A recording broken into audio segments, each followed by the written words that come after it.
Keon Coleman and Sam Darnold have the most to gain in round one of the playoffs. We'll explain why on this episode of the Locked On Dynasty Football Podcast.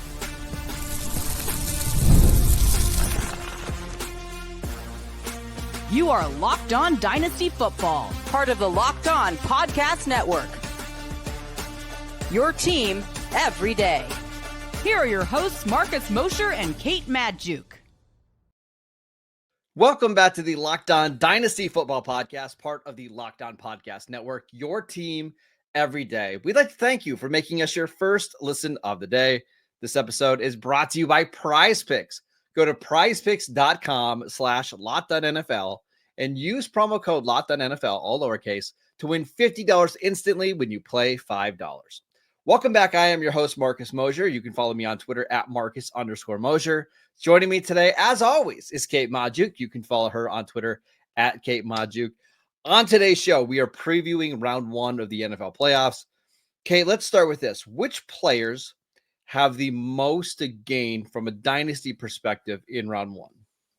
I want to pitch this to you first, because when we're talking about some of these guys, obviously the Buffalo Bills, a hot team to watch, but no wide receiver has kind of stepped up into that like Stephon Diggs role. And part of the reason why Josh Allen is so heavily regarded as an MVP candidate is because it feels like he's doing a lot with nothing. But you seem to be of the belief that there is a certain wide receiver that could be stepping up here in the postseason that has a lot of dynasty value to potentially gain. Yeah, Kate, I think Keon Coleman is one of the players here that has the most opportunity to rise in our dynasty rankings. First of all, we've already seen this happen before with the Bills receiver and Gabe Davis, but don't give me flashbacks, Marcus. That we do not speaketh of Gabe Davis's name. Oh, darn it. I did it. That I feel like we're setting ourselves up for disappointment here. At some point, the Bills are going to have to cut down their wide receiver rotation, right? Like, I just don't know if it can always be, hey, it's Amari Cooper, and then it's Khalil Shakir, and then it's Matt Collins, and then it's Keon Coleman, and then it's Dawson Knox, and now it's Dalton Kincaid. Like, I would think as we get further and further into the playoffs that they're going to tighten up that rotation a little bit. I'm sure Curtis Samuel is going to be one of the guys that gets squeezed out, but Coleman is somebody who just has a different skill set than the other receivers on this roster. He can go up and get the football. They've used him more in the red zone.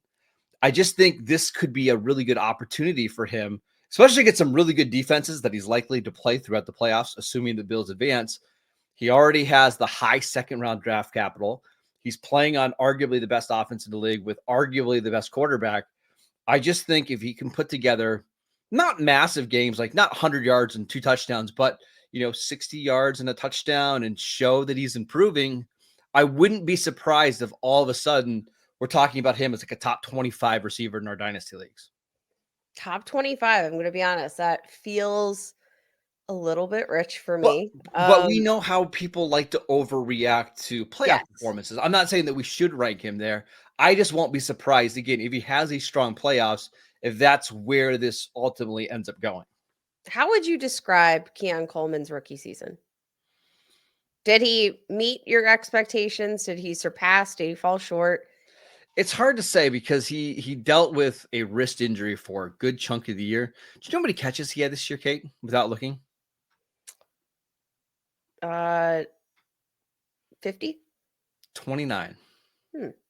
So not very many, but he did have 556 yards and 4 touchdowns this year. He averaged like 19 yards a catch this year, 19.2 yards a catch. It's just, can he become somebody that the Bills rely on in key moments? That's what I want to see more in this playoffs. Not necessarily big yardage totals and touchdown totals, but like, hey, it's 3rd and 7 against the Broncos and Patrick Surtain's covering you. Can you get open and make a key grab? Those are the things that I want to see from him. If he can do that and convert in some of those big situations, he might be somebody that I go all in on in 2025. Here's the thing about Keon Coleman. Here in his rookie season, I think we've seen, honestly, a lot of the same kind of concerns that I had here in the pre-draft process, that inability to separate. I'm going to throw you a stat here. He is dead last among 109 qualifying wide receivers per PFF in percentage of open targets. That is the 0th percentile in separation percentage.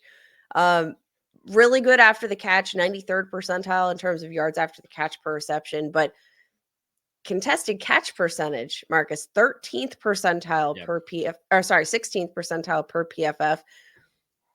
If you are neither generating separation nor are you consistently coming down with the contested catches you are getting, like, I worry about that sustainability, but I do agree that a big performance, like, and especially Keon Coleman, like the player, he has a propensity for making kind of these ridiculous circus catches that are going to make, ESPN highlights throughout the weekend, right? And I could picture dynasty managers getting enamored with that. I'm going to say I still haven't seen anything that makes me want to buy in long term, but I understand that a flashy performance, especially on a big stage where literally everybody's watching, could be just the thing that gets his dynasty value boost. So, Kate, you mentioned those stable numbers from PFF. They sound almost identical to what the numbers were in college for him. Like, that's just kind of what he did. I'm looking at the numbers right now. I mean, he was like in the 5th percentile last year in contested catch rate. Like, it happens because a lot of his targets are contested catches, right? And it requires him to have to use his body and go up and make plays. He's not going to create separation, but because he's so big and because Josh Allen can be so accurate, a lot of times it doesn't matter. And I just want to see him. I want to see the trust from Josh Allen in Keon Coleman. Yeah, here's the stat from last year. Separation percentage versus single coverage, 0th percentile in college football last year. 557 out of 558 qualifying receivers. He just doesn't get open versus single coverage. But it might not matter if you have a quarterback that can put the ball wherever he wants. Who is the guy that you are looking forward to seeing here this weekend that could gain the most value? I want to watch Sam Darnold, who I think actually coming off a really not great performance, even got a little banged up here in week 18, but kind of crumbled in the biggest moment. And I think that, obviously primetime matchup up against the Lions, he just didn't look good. But I do think there's still no player that's done more to inflate their value in the free agency market than Sam Darnold this year. And I mean, let's be honest, despite the fact that, he's not a sexy household name, right? Like, Sam Darnold was a pretty solid, let's say you had him as your QB2 in a super flex league, you were pretty darn happy. Look at some of his weekly finishes. QB4, QB9, QB5, QB13, QB27, QB7, QB22, QB7, QB6, QB12, QB2. Like, he had a pretty solid run where, like, if he was slotted in as your QB2, he could have won you your week here. Absolutely. And I don't love Sam Darnold, the player, necessarily, but if he's going to remain in Minnesota, which I think he has an opportunity to kind of prove himself as worthy of being the starting quarterback this week. I think he's already done enough to kind of earn the locker room and all of that. But like a playoff win with this Minnesota roster that was projected for like 5.5 wins before the season, I think he could, secure that second contract with the team with a nice playoff run. And again, kind of low key dynasty value. And it doesn't feel like it came out of nowhere because you know what? Kevin O'Connell, great play caller. You're looking at the receiving core of Justin Jefferson, Jordan Addison, and TJ Hawkinson in the back half of the season. Like, yeah, check. All of that makes sense for why Sam Darnold would succeed in producing fantasy points moving forward. And the last thing I want to add here is that it's really unfortunate for Sam Darnold, but if he were to have a poor game against the Rams on Monday Night Football, a standalone playoff game, what's anybody going to talk about this offseason? Oh, hey, the two biggest games of the year against Detroit and the Rams. Cinderella. Yeah, Clock exactly. strike midnight. Exactly. And it's not fair because of how well he played in the other 16 games, but that'll be the talking point, and that's going to drive down his dynasty value. On the flip side, if he plays really, really well in this game and they light up the Rams and he throws for 300 yards and 3 touchdowns, I think people are going to kind of forget about that Detroit game and think hey, that was just a one-off game on the road against arguably the best team in the NFL. No big deal. So a lot riding on this Monday Night Football matchup for Sam Darnold. Can't wait to see how it plays out. Okay, let's talk about some players that need to perform well in round 1 of the playoffs. I want to talk about CJ Stroud next. This episode is brought to you by TurboTax. Are you tired of endless waiting, wondering, and worrying about your taxes? Well, that is now a thing of the past. You see, taxes don't need to be complicated or stressful. TurboTax is here to change the game by matching you with a TurboTax expert who can get to work on your return right away. No more waiting for answers. No more wondering if you're missing out on deductions.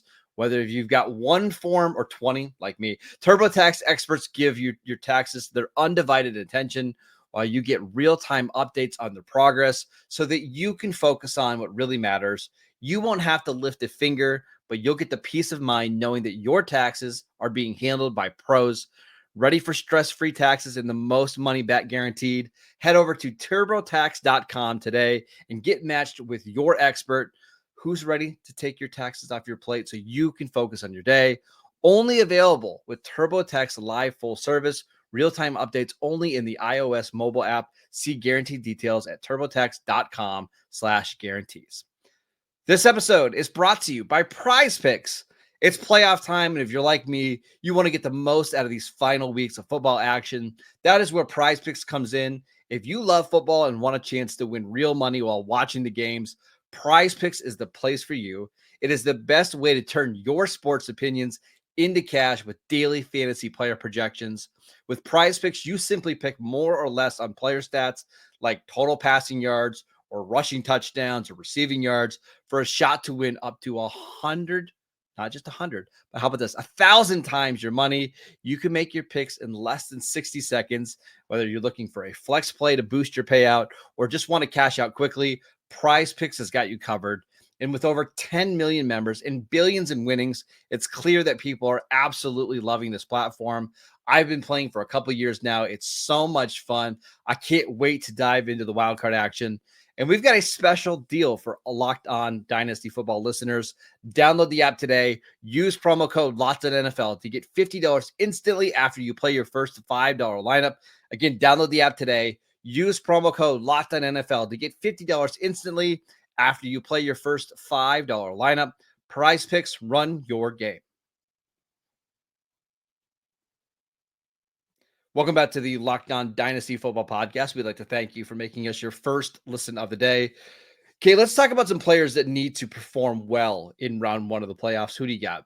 I think I'm going to be looking at a player that I don't know really has a ton to play for, but I do think to be considered a legitimate dynasty asset needs to perform well on the big stage. I'm going to go with a big name here, and maybe I'm missing the boat here, but James Cook, Buffalo Bills. I know we just talked about the Bills, but James Cook is a guy that I still think is kind of underrated. I don't think a lot of people take him seriously as a dynasty asset.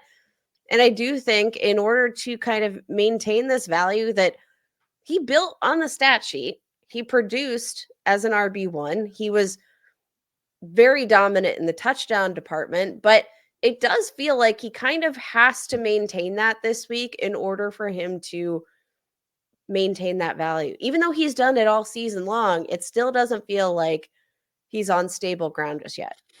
Yeah, and I think part of it is that Ray Davis and Ty Johnson have looked good while they've gotten the opportunities or when they've gotten the opportunities. And this is just a big spot for James Cook. I think obviously there's a lot of people out there rooting for the Bills to go far into the playoffs and maybe meet the Chiefs again. But it can't just be all Josh Allen. And this is where I hope like Sean McDermott and Joe Brady realize like, hey, let's get James Cook his 20 touches in this game because we're just a better offense when we're not so Josh Allen centric. Let's give him a breather a little bit, and giving James Cook that many touches, I think is beneficial to the offense. He's been awesome this year, Kate. And I think this is a good opportunity for him to show the world, like, hey, when you mentioned those top running backs in the league, like, I'm right there with him. Yeah, and that's something that I just feel like despite his successes here in 2024, he's still not mentioned with those kind of elite running back options. I mean, again, you're looking at like Chase Brown overtook him in the dynasty ranks, which I think is kind of crazy. Like, That's wild to me. James Cook, he has the draft capital, he has the production. He outproduced Chase Brown this year. Wasn't used as much as a receiver, but like I also think that James Cook is on much more stable ground in terms of his secure role on one of the league's best offenses, and yet still RB11 in terms of Dynasty League football ranking here in the month of December feels really low based on the season that we just saw. But I think if he does want to climb the ranks, he doesn't care about our Dynasty ranks.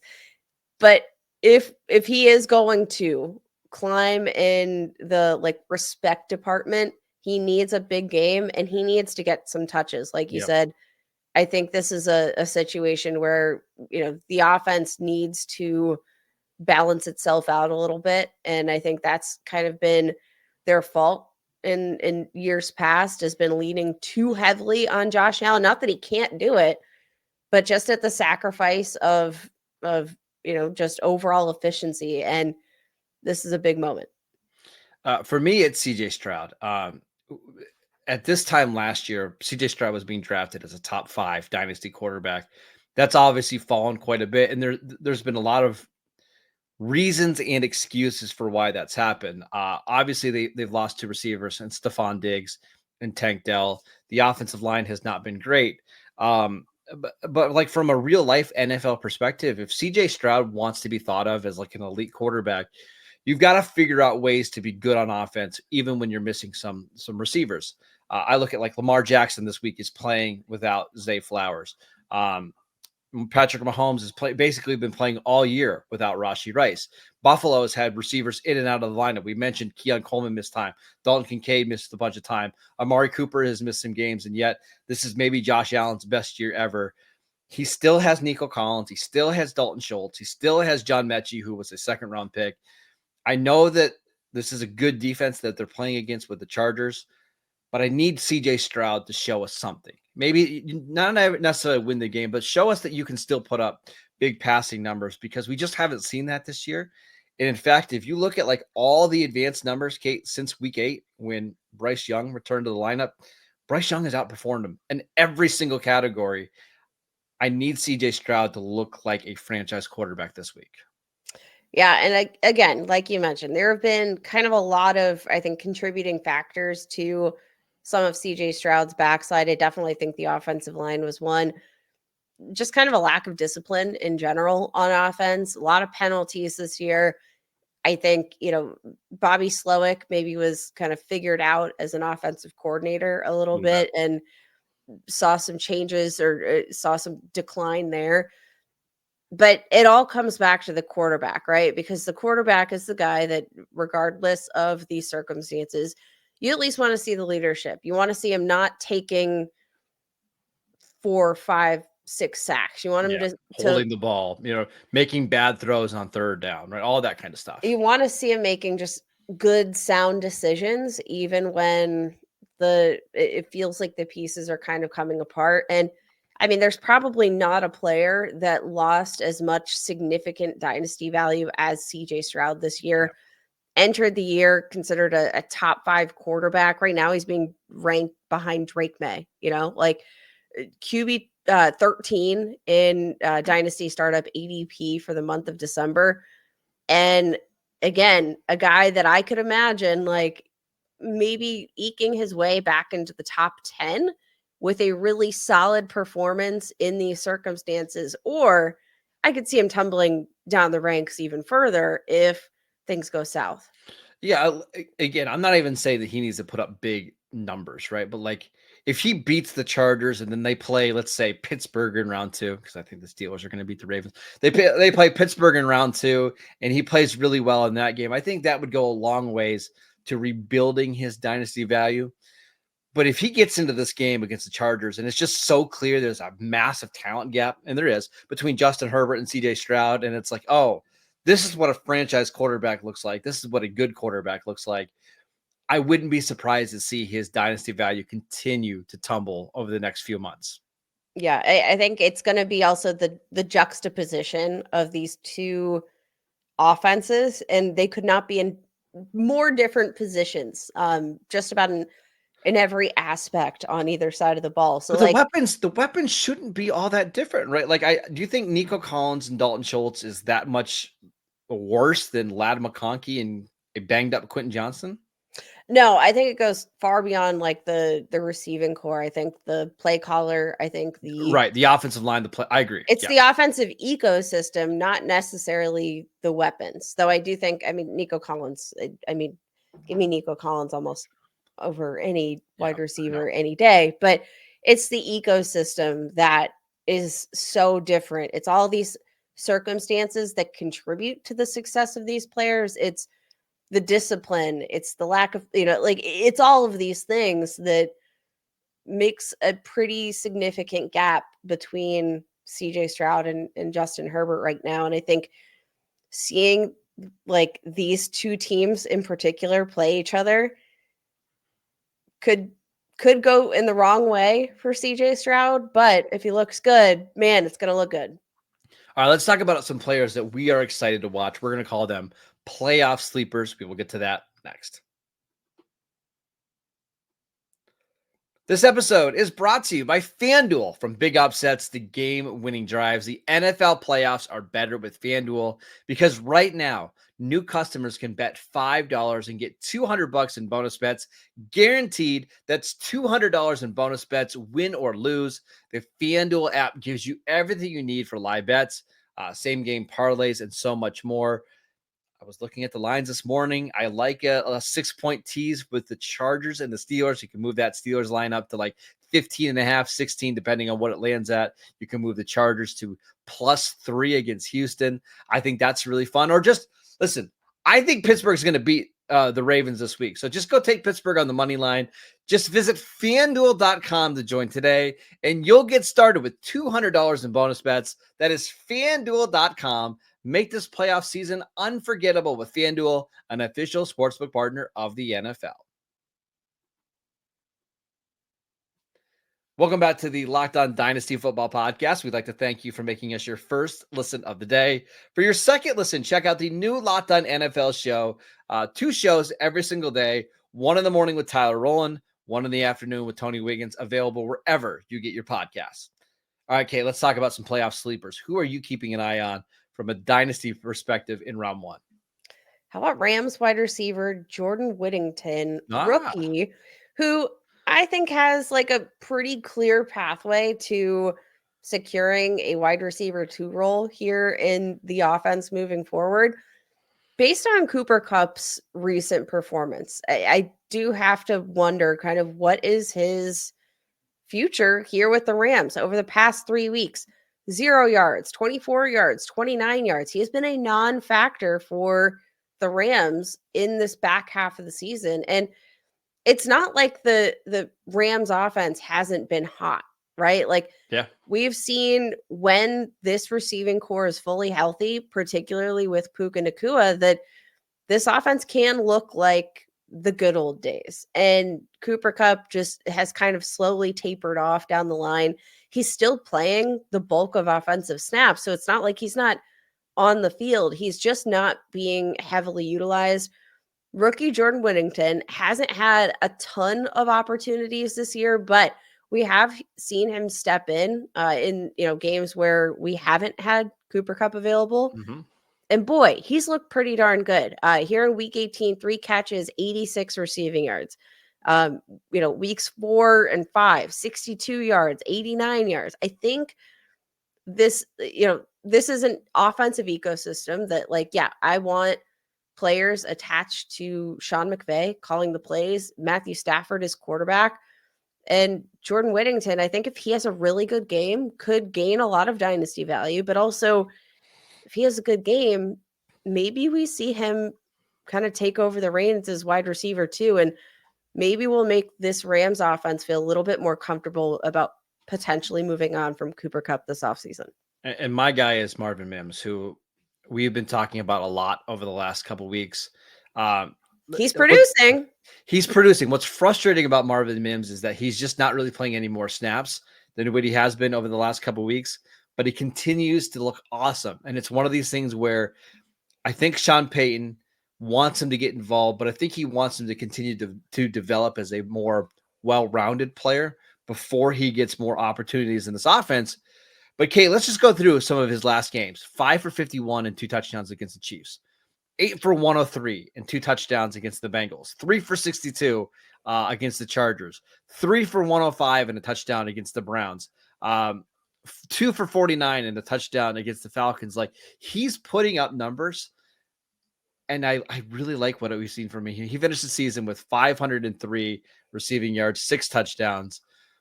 I'm wanting to see him continuing to get more and more snaps in the offense. I wouldn't be surprised if he has a big game in the playoffs against Buffalo secondary, which is not great. Marvin Mims is somebody I'm watching this weekend. He scored in 4 out of the last 7 games. He had 200 plus receiving yard games in that span, 2 games with 2 touchdowns. Like, the stats are extremely impressive. The 17 game pace over the last 17 weeks, 68 receptions, 1,054 receiving yards, and 15 touchdowns. And what's asinine is he hasn't played more than 30 snaps in any of those games. It's coming, though. At some point, I think probably it has to. Maybe we see it in the playoffs. Maybe we see his role expand in the playoffs when the Broncos need more playmaking. But I'm really, really intrigued by Marvin Mims. I think you and I are both excited to watch him this weekend. That is it for today's show. We want to thank you for making Locked On Dynasty Football your first listen every single day. Go check out the channel wherever you get our podcast. We are free and available on all platforms. Follow Kate on Twitter at Kate Modjuk. I'm at Marcus_Mosher, and we will see you right back here on Monday.